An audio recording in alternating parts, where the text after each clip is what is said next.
नमस्कार दोस्तों, आप सभी का स्वागत है आपके अपने YouTube channel target biology topper में। दोस्तों, आज की इस वीडियो में हम बात करेंगे मनुष्य का पाचन तंत्र। तो दोस्तों, इस वीडियो में हम जानेंगे कि मनुष्य का जो पाचन तंत्र है उसके किस भाग में भोजन का कितना भाग पचता है और किस एंजाइम की उपस्थिति में पचता है। चलिए दोस्तों, आज की वीडियो को। मनुष्य में पाचन तंत्र के अंतर्गत निम्न प्रक्रियाएं होती हैं। नंबर 1 पर हम बात करें अगर अंतःग्रहण की, तो अंतःग्रहण दोस्तों नाम से पता चल रहा है, अंत यानी कि अंदर की ओर, ग्रहण मतलब निगलना या फिर किसी पदार्थ को अंदर ले जाना। तो इसकी परिभाषा जान लीजिए। भोज्य पदार्थ को शरीर में पहुंचने की क्रिया को अंतःग्रहण कहते हैं। किसी भी भोज्य पदार्थ को शरीर में पहुंचने की क्रिया को अंतःग्रहण कहते हैं, चाहे वो भोज्य पदार्थ आपका रोटी हो, सब्जी हो या फिर कोई जंक फूड हो जैसे कि कुरकुरे वगैरह। ठीक है। विभिन्न जीवों में भोजन ग्रहण करने की क्रिया अलग अलग अंगों के द्वारा होती है। तो बात करें अगर एक कोश के जंतुओं में और बहुकोश के जंतुओं में भोजन ग्रहण करने की क्रिया को, तो उसमें जो भोजन ग्रहण करने की क्रिया होती है वो अलग अलग होती है। तो नंबर 1 पर हम बात करें अगर एक कोश के जंतुओं में, तो इसमें मुख नहीं पाया जाता है। जो एक कोश के जंतु होते हैं उसमें किसी भी प्रकार का कोई मुख नहीं पाया जाता है, तो मुख अब्सेंट रहता है। ठीक है। तो वे जल के साथ अपने भोज्य कणों को अपने सतह से चिपका कर भोजन को ग्रहण करते हैं, जैसे कि अमीबा। अमीबा जो होता है इसमें मुख नहीं पाया जाता है, यह अपने भोजन को जल के कणों के साथ बहाकर अपनी सतह पर चिपका लेती है, जिससे भोजन का ग्रहण करती है। अब नंबर 2 पर अगर हम बात करें बहुकोशिकीय जंतु की, जो बहुकोशिकीय जंतु होते हैं इसमें मुख होता है। जो बहुकोशिकीय जंतु होते हैं उसमें मुख पाया जाता है। ये जीव अपने भोजन को सर्वप्रथम मुख के पास लाते हैं। ठीक है। फिर उसके बाद भोजन का अंतःग्रहण करते हैं। जैसे कि हाइड्रा की बात करें तो वो स्पर्शकों के द्वारा भोजन का अंतःग्रहण करता है। मेढक की बात करें तो द्विशाखित जीवात के द्वारा। पक्षी की बात करें तो पक्षी अपने चोंच के द्वारा, और मानव की बात करें तो अपने मुख से भोजन का अंतःग्रहण करता है। ठीक है। मानव में जो मुख होता है सेम उसी के प्रकार, मुख के प्रकार ही जो पक्षी होती है उसमें चोंच पाई जाती है, मेढक में द्विशाखित जिह्वा पाई जाती है, और हाइड्रा में स्पर्शक पाया जाता है, जिससे वह भोजन का अंतःग्रहण करते हैं। भोजन को ग्रहण करते हैं, इसके पश्चात मुख भोजन को चबाकर उसका अंतःग्रहण कर देता है। ठीक है। पूरी की पूरी प्रक्रिया अंतःग्रहण की मुख में संपन्न होती है। उसके बाद हम बात करें पाचन। नंबर 2 पर पाचन की बात करें तो जंतुओं द्वारा ग्रहण किया गया भोजन ठोस या तरल अवस्था में होता है। जो हम भोजन ग्रहण करते हैं या तो वो ठोस अवस्था में होगा या फिर वो तरल अवस्था में होगा। जैसे कि हम जब रोटी खाते हैं तो वो हमारा रोटी ठोस अवस्था में होता है। अब तरल की बात करें, जो हम जल पीते हैं और दूध पीते हैं तो वो हमारा तरल होता है। ठीक है। तो भोजन जो हम ग्रहण करते हैं वो जल में अविलेय होता है, जटिल होता है या फिर अघुलनशील होता है। सॉरी, यहाँ पर हमने घुलनशील लिख दिया है, इसे आप बना लीजिए अघुलनशील, से आप अघुलनशील बना लीजिए। भोज्य पदार्थ को भौतिक एवं रासायनिक क्रियाओं के द्वारा घुलनशील पदार्थ में बदलने की क्रिया को पाचन कहते हैं। जो भोज्य पदार्थ हमारा होता है जटिल व अघुलनशील, उसको भौतिक एवं रासायनिक क्रिया के द्वारा घुलनशील पदार्थ में बदलने की क्रिया को पाचन कहते हैं। अलग अलग जीवों में अलग अलग प्रकार से पाचन होता है। बात करें अगर एक कोशिकीय जंतु की, तो इसमें पाचन एक ही कोशिका के भीतर पाचन खाद्य रिक्तिका में संपन्न होता है। जो एक कोशिकीय जंतु होती है उसका पाचन खाद्य रिक्तिका में संपन्न होता है।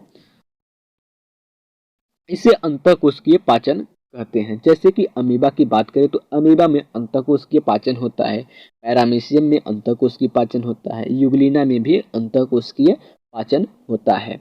अब बात करें अगर बहुकोशिकीय जंतुओं में भोजन का पाचन, तो इसमें जो पाचन होता है वो एक नलिकाकार आहार नाल में संपन्न होती है। हमारे शरीर में एक नलिकाकार आहार नाल पाई जाती है जिसमें हमारा पाचन संपन्न होता है। इसमें अनेक प्रकार की पाचक ग्रंथियां पाई जाती हैं। इसे बाह्य कोशिकीय पाचन कहते हैं। ठीक है। जैसे कि मेढक, बंदर और मनुष्य, इसमें बाह्य कोशिकीय पाचन होता है। अब बात करें हम अगले टॉपिक की, तो पाचन मुख्य रूप से दो प्रकार के होते हैं। जो पाचन होता है वो मुख्य रूप से दो प्रकार का होता है। नंबर एक पर हम बात करें तो वो भौतिक पाचन है, ठीक है। नंबर दो पर बात करें तो वो रासायनिक पाचन है। तो चलिए भौतिक पाचन की परिभाषा देख लेते हैं। भौतिक पाचन को यांत्रिक पाचन के नाम से भी जाना जाता है। इसमें भोजन को चबाने, आमाशय में भोजन को लुगदी बनाने, आहार नाल में क्रमाकुंचन गति के कारण भोजन को आगे खिसकाना आदि सम्मिलित होता है। यानी कि जो भौतिक पाचन होता है वो मुख से शुरू होकर के आहार नाल से भोजन को खिसकाते हुए आमाशय तक पहुंचाने की क्रिया होती है। अब रासायनिक पाचन की बात करें तो जो रासायनिक पाचन होता है इसके अंतर्गत पाचक ग्रंथियों द्वारा स्रावित रस के एंजाइम जटिल घुलनशील भोज्य पदार्थ को सरल अघुलनशील इकाई में तोड़ देते हैं। जो जटिल घुलनशील होते हैं, यानी कि जो जटिल मतलब कठोर, घुलनशील जो तैरते रहे पानी में, उनको सरल घुलनशील में तोड़ देता है, बदल देता है। इसमें निम्न पदों में संपन्न होती है। जो रासायनिक पाचन क्रिया होती है वो निम्न पदों में संपन्न होती है। तो नंबर एक पे बात करें तो मुख गुहिका में पाचन। तो रासायनिक पाचन सबसे पहले शुरू होती है मुख गुहिका से। मुख में हमारे पाया जाता है लार ग्रंथि, जिससे टालिन नामक एंजाइम स्रावित होता है, निकलता है, जो मंड को शर्करा में बदल देता है। जो हमारा टालिन नामक एंजाइम होता है वो मंड को शर्करा में बदल देता है। लार में उपस्थित लाइसोजाइम भोजन में उपस्थित हानिकारक जीवाणुओं को नष्ट कर देता है। हमारे लार से निकलती है टालिन नामक एंजाइम और लाइसोजाइम नामक एक एंजाइम होती है। ये दोनों स्रावित होती है। टालिन का काम होता है मंड को शर्करा में बदलना और लाइसोजाइम का काम होता है भोजन में उपस्थित हानिकारक जीवाणुओं को नष्ट करना। हमारे लार का पीएच मान होता है 6.8, ठीक है। अब नंबर दो पर बात करें ग्रास नली में पाचन। तो ग्रास नली में पाचक एंजाइम अनुपस्थित होता है। जो ग्रास नली होती है उसमें किसी भी प्रकार का पाचक एंजाइम नहीं पाया जाता है।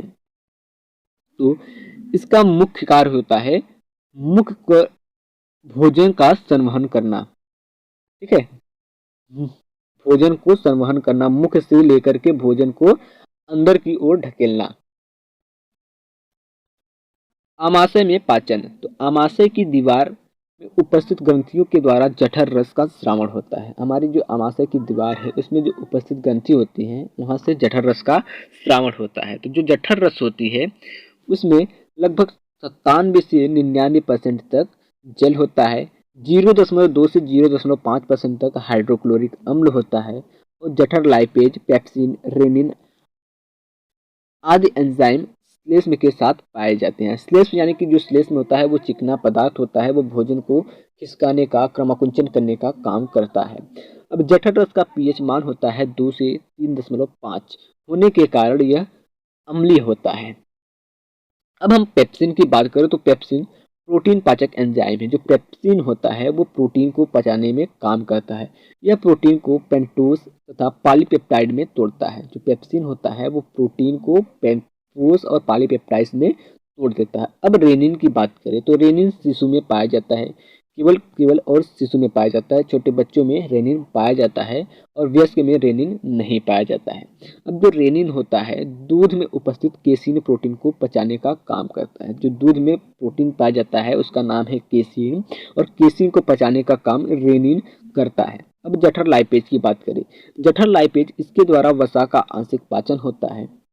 यह वसा को ट्राइग्लिसराइड में तोड़ता है। वसा को ट्राइग्लिसराइड में तोड़ देता है जठर लाइपेज।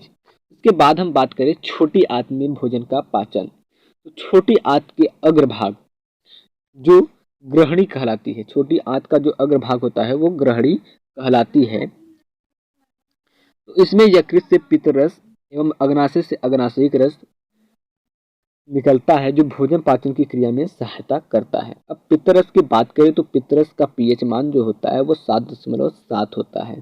पित्तरस का पीएच मान 7.7 होने के कारण वह क्षारीय माध्यम का होता है।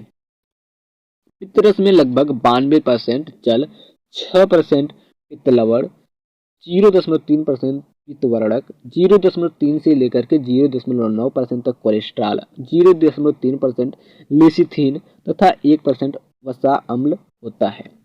पित्त रस का वर्णन पित्तरस वसा का इमल्सीकरण करता है, यानी कि जो पित्तरस होता है वो वसा का पाचन करने का काम करता है। अब बात करें अग्नाशयिक रस की, तो अग्नाशयिक रस का पीएच मान 7.5 से लेकर के 8.2 होता है, यानी कि इसका जो पीएच मान होता है वो 7 से ज़्यादा होता है। तो हम कह सकते हैं कि जो अग्नाशयिक रस होता है वो क्षारीय माध्यम का होता है।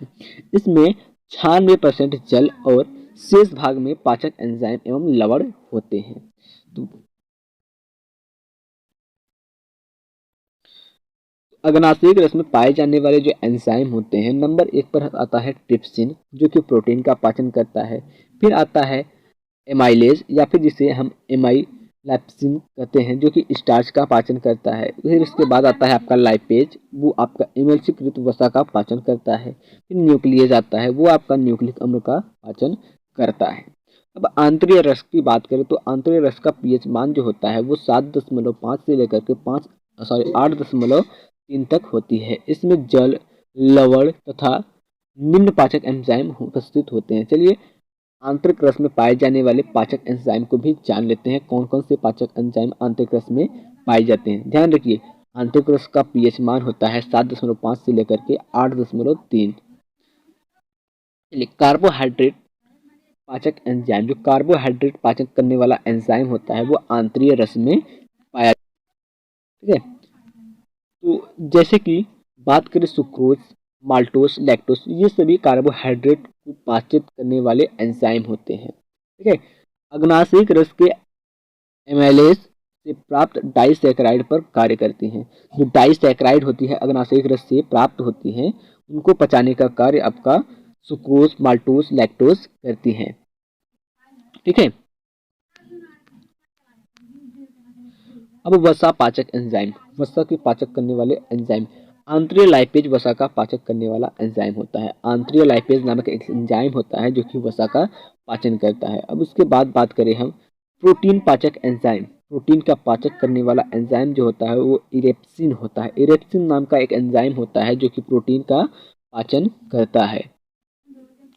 न्यूक्लियोटाइड्स पाचक एंजाइम, जो न्यूक्लियोटाइड्स होता है उसको पाचन करने वाला जो एंजाइम होता है वो न्यूक्लियोटाइडेज और न्यूक्लियोसाइडेज, न्यूक्लियोटाइडेज और न्यूक्लियोटाइड्स होता है। अब जो न्यूक्लियोटाइडेज होता है वो न्यूक्लियोटाइड्स का पाचन करता है, और जो न्यूक्लियोटाइडेज होता है वो न्यूक्लियोसाइड्स का पाचन करता है। यहाँ पर कंफ्यूजन वाली बात है, एक तो है यहाँ पर न्यूक्लियोटाइडेज, टाइडेसज है, और इसके बाद यहाँ पर है न्यूक्लियोटाइडेज। तो न्यूक्लियोटाइडेसज जो है वो न्यूक्लियोटाइड्स का पाचन करता है, और न्यूक्लियोटाइडेज जो है वो न्यूक्लियोसाइड्स का पाचन करता है। I hope